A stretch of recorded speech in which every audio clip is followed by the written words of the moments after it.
You've been chatting with AI for months, but what if your ChatGPT skills could actually pay your bills?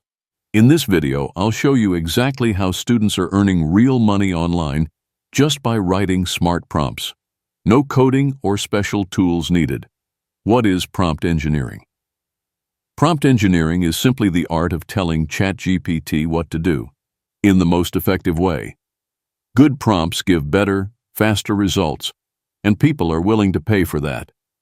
Think of it like giving commands to a smart assistant. Only this one can write emails, business plans, or even code. Where can you earn from prompts? PromptBase.com. This platform lets you list and sell your prompts. Once uploaded, people can purchase them again and again, making it a passive income stream.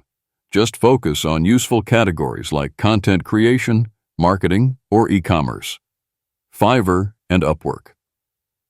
Set up a freelance gig offering custom ChatGPT prompts, like writing YouTube scripts, social media captions, or product descriptions.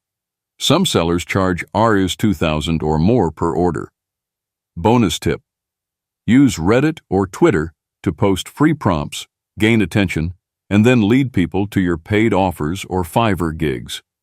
Some creators grow fast just by giving value consistently. Top niches to start. The best part? You don't need to be an expert. Start with topics like social media posts, resume writing business emails, YouTube content ideas. These are simple, high demand, and perfect for students. You're already using ChatGPT. Now it's time to start earning from it. Try PromptBase, Fiverr, or even start building your own prompt portfolio. Want more real income ideas for students? Hit that subscribe button and follow for more smart hustles.